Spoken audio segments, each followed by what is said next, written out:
toutes et à tous, mes chers concitoyens, nous vous retrouvons aujourd'hui sur notre chaîne pour une nouvelle intervention. Le 3 avril dernier, un pathétique commissaire européen a affirmé que la France ne serait pas sanctionnée par l'Union européenne si la réforme des retraites n'était pas adoptée. Le général de Gaulle a dit lors des événements de mai 68 « La réforme oui, la chienlit non ». Qui sont-ils pour réprimer notre patrie ? Comme on punit un mauvais élève à l'école qui n'aurait pas obéi à son maître ou à sa maîtresse. La France n'est le disciple de personne. La France n'a pas à obéir aux injonctions de l'Union européenne ou de n'importe quelle autre instance. Sortons notre pays de ce système dictatorial.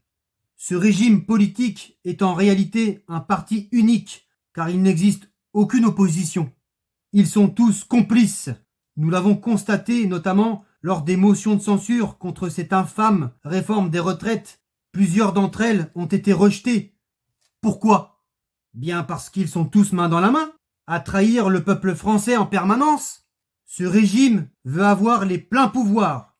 Il veut avoir la main mise sur tous vos faits et gestes, mes chers concitoyens, ainsi qu'un contrôle total sur vos vies privées. Notre association défend vos libertés individuelles qui sont intangibles, au même titre que le secret professionnel et le secret médical qui sont inviolables. J'en avais parlé lors de la 8e vidéo concernant une expérimentation d'un système de vidéosurveillance à l'occasion des Jeux Olympiques de 2024 à Paris. Celle-ci sera mise en place avant, pendant et après les Jeux Olympiques. Pour tous ces acharnés du modèle chinois, c'est une opportunité inouïe de pouvoir assurer une surveillance généralisée de la population française. Françaises, Français, ils ne vous laisseront pas en paix si nous ne quittons pas cette organisation anti-républicaine, antidémocratique qui se nomme l'Union européenne. Il faut absolument sortir notre pays de cet engrainement qui va nous emmener vers une guerre nucléaire. J'entends déjà le discours bienveillant de certains nous expliquant qu'il ne faut pas dramatiser. Nous ne sommes pas dans le catastrophisme, nous faisons de la prévention. Nous avertissons d'un danger qui pourrait survenir. Cette oligarchie, l'Union européenne, bien entendu, est extrêmement dangereuse pour la France. Le tyran de l'Élysée joue les gros durs avec le peuple français, alors qu'il est le petit toutou de l'Allemagne. Il est tellement servile au monde entier. De surcroît, celle-ci possède une feuille de route belliqueuse. Lui et ses ardents défenseurs de l'Union européenne, de cette méprisable commission de Bruxelles, de l'euro, de l'OTAN, sont nuisibles pour notre patrie. Mes chers concitoyens, il faut que notre pays se retire de ce système pervers et destructeur. Cette mondialisation indigne, sans limite, détruit des milliers d'emplois en France en favorisant la concurrence internationale déloyale. Nos commerçants, nos artisans, nos boulangeries subissent des faillites en masse et d'autres indépendants sont dans le même cas. Mes chers concitoyens, vous êtes dans le désarroi depuis des années, alors que ces gouvernants corrompus sont complètement déconnectés de la réalité de votre quotidien.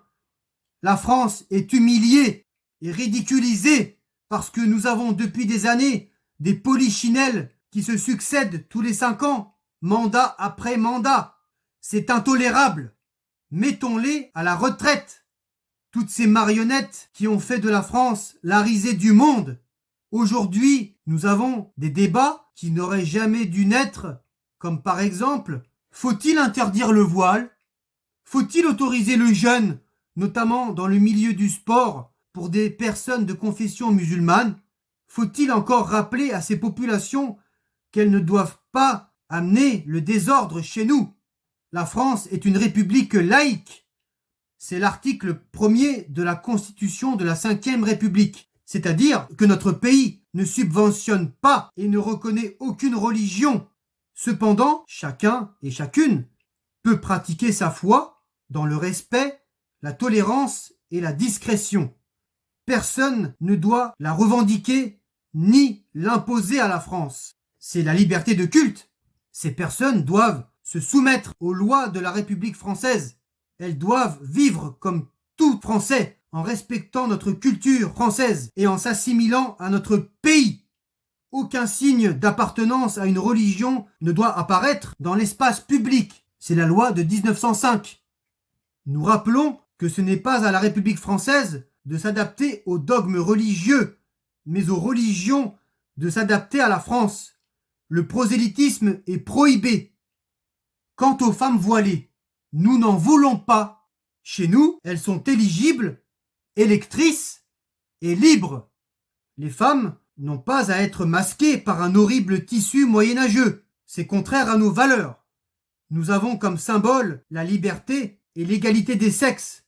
Tous ces débats aberrants et irrationnels depuis des années ont contribué à l'importation de cette structure politico-religieuse barbare dans notre pays et condamnent drastiquement toutes ces dérives inacceptables concernant ce répugnant voile islamique chez nous. La France ne reconnaît qu'une seule communauté, c'est la communauté nationale. Cette doctrine n'aura jamais sa place dans notre pays. Bannissons-la. Des mesures draconiennes auraient dû être prises, comme la dissolution de toutes ces associations cultuelles ou sportives, dont nous savons très bien qu'il y a des fondamentalistes qui se dissimulent parmi celles-ci. Ensuite, l'expulsion automatique de tous ces imams qui prêchent la haine de la France. Troisième mesure, l'expulsion automatique de tout individu dangereux entretenant des intelligences avec une organisation terroriste. C'est l'article 411-4 du Code pénal. Pourquoi n'est-il jamais appliqué? Par laxisme, bien entendu. Autre mesure, la fermeture définitive de toutes les mosquées extrémistes dans notre pays. Il faut mettre hors d'état de nuire cette barbarie. Françaises, Français, vous avez été conditionnés à vivre depuis des années dans un climat anxiogène. Monsieur Valls, le Catalan, Premier ministre, Anne Batté de l'époque, vous a expliqué que vous deviez vous habituer à vivre dans la peur du terrorisme. Non, jamais. Vous ne devez avoir peur de personne. Nous sommes la France. Ce fanatisme religieux doit être anéanti. Mes chers concitoyens, vos droits et vos libertés sont au centre de nos préoccupations. Cette théorie tue, endoctrine. Nous l'avons constaté. Notre pays a subi depuis des années des attentats. Notre civilisation est en grand danger. Qu'avons-nous eu en réponse à tous ces actes barbares que nos concitoyens ont vécus directement ou indirectement? La création d'un site internet stop-djihadisme.gouv.fr. Qu'allons-nous faire avec ça? Ce sont des actes de guerre qui ont été commis contre le peuple français et la France. Attentat après attentat. Ces imposteurs se sont limités à faire des marches blanches, des dépôts de gerbes. Nous avons constaté, vu des familles françaises brisées, et rien n'a été fait pour mettre fin à ces cauchemars perpétuels. Nous allons combattre ces sauvages avec un site internet, avec du virtuel. Eux nous ont déclaré la guerre, la vraie, la réelle. Des dirigeants pétainistes nous expliquent que ces barbares doivent être rapatriés chez nous après avoir commis des actes de cruauté en tuant des Français à l'étranger, au Moyen-Orient notamment. Non, nous n'avons pas à assurer le retour de ces sauvages sur notre sol. Ils ne sont plus français. Ils ont décidé de s'extraire de la patrie. Ils doivent être jugés dans le pays où ils ont accompli leurs crimes barbares. S'ils ont la double nationalité, bien, il faut procéder à la déchéance de nationalité et en signant ensuite un accord bilatéral avec le pays d'origine.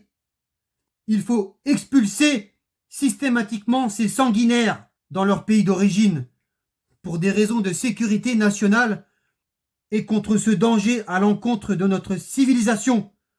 dans le seul but de protéger les Françaises et Français. Le principal responsable a un nom, c'est l'Union européenne, bien évidemment, avec l'ouverture totale de nos frontières nationales, donc de leur disparition. La libre circulation de personnes malveillantes, l'espace Schengen, a favorisé l'entrée d'individus et de populations haineuses envers la France sur notre sol. C'est l'une des raisons pour lesquelles nous devons retrouver notre souveraineté nationale. C'est au peuple français de décider d'accueillir ou non. De plus, nous n'avons jamais eu de débat sur le retrait de la France de l'Union européenne. Ce sont tous ces pouvoirs effrontés qui se suivent et se ressemblent avec la complicité des grands médias qui ont monopolisé le débat en pensant et en décidant à votre place, mes chers concitoyens. Ils portent le même discours depuis des années, le discours du chantage, de la propagande, de l'intimidation, en vous expliquant que les Français ont peur et ne veulent pas sortir de l'Union européenne. C'est la théorie de la manipulation de l'opinion publique. Qu'en savent-ils? Qui sont-ils pour penser à votre place? Il est plus que temps de remettre l'Église au centre du village, comme le peuple français doit être au centre de la France, en reprenant sa liberté de convenir pour lui-même. Faisons ce grand débat, si crucial pour notre pays, avec un référendum au bout. Voyons ensuite quel sera le résultat. Nous vous rappelons que l'article 50 du traité sur l'Union européenne permet à un pays de se retirer volontairement de cette Europe fédérale, antidémocratique et antisociale. Françaises, Français, vous serez très certainement la majorité à être convaincus que la France doit quitter l'Union européenne et redevenir ce qu'elle a toujours été, c'est-à-dire indépendante. Ils sont terrifiés dès qu'ils entendent parler de référendum. Ils ont jeté leur dévolu sur cette Europe supranationale en se détournant de la démocratie et du peuple français. Ils ont donc décidé d'être contre nous et contre vous. Nous voulons ce référendum. Mes chers concitoyens, je suis convaincu qu'au nom de la France, vous choisirez la démocratie en répondant majoritairement oui, car choisir la démocratie, c'est opter pour la voie de la liberté. Entre la liberté ou la prison à perpétuité, votre choix sera explicite. Notre pays, que vous ne reconnaissez plus, où l'on vous installe chaque jour dans la peur, où l'on vous a habitué à vivre dans un climat anxiogène depuis des années, nous devons retrouver notre identité de peuple et éradiquer cette menace qui pullule dans notre pays, retrouver l'ordre, le vrai, et faire renaître une justice implacable pour les délinquants et les criminels. Il est impératif de se retirer de la CEDH, la Cour européenne des droits de l'homme. Ce traité international qui a été signé par les États membres du Conseil européen, notamment la France. Pourquoi? Parce que lorsque nous avons sur notre sol de dangereux individus étrangers que nous voulons expulser, que se passe-t-il? La CEDH est saisie par une plainte. Celle-ci est appelée requête. Et la suite, vous la connaissez. Ces juges européens sont élus pour un mandat de 9 ans non renouvelable. Au titre d'un État, ils siègent à titre individuel et ne le représentent pas. Comment des juges européistes peuvent-ils décider à la place des juges français? Cette CEDH est malfaisante et nous devons la quitter car c'est une instance supranationale au même titre que l'Union européenne, cette Europe fédérale antidémocratique qui s'est construite contre la volonté des peuples et des nations. Ces commissaires européens, avides de domination sur la patrie, n'ont pas été élus démocratiquement. La France n'est plus décisionnaire de son avenir, donc de son destin. Nous devons en finir avec cette ignoble organisation en retrouvant un pays libre politiquement. Nous voulons chasser tous ces traîtres qui tiennent depuis des années des discours infamants sur le patriotisme en insultant notre pays. Cela est inadmissible et insupportable pour notre association. Ces gens-là détestent la France au point de vouloir la détruire. Ce pouvoir a un visage, il est terrifiant. Un carteron de dirigeants dogmatiques, ambitieux et fanatiques de l'Europe fédérale. Mais cette Europe, au-dessus des États et des peuples, c'est une chimère. Nous réclamons l'instauration d'une Europe des nations où la place de la France sera prépondérante. L'Europe des réalités est celle qui respecte les nations et les peuples. C'était la vision du général de Gaulle. J'en ai terminé, mes chers concitoyens. La première partie de cette nouvelle vidéo touche à sa fin. Nous nous retrouverons dans quelques jours pour l'achèvement de cette nouvelle intervention. En attendant, vous pouvez vous abonner à notre chaîne. Nous avons la page et le compte Facebook, le collectif du Rassemblement pour la France libre, RFL. Vous pouvez également nous joindre par courriel, charlescollectif@hotmail.com. Rejoignez-nous dans notre combat, mes chers concitoyens. Venez adhérer, nous avons besoin de vous. Il est plus qu'urgent d'agir. Merci pour votre écoute, mes chères Françaises, mes chers Français, et votre attention. Et ensemble, résistons. Vive la France libre!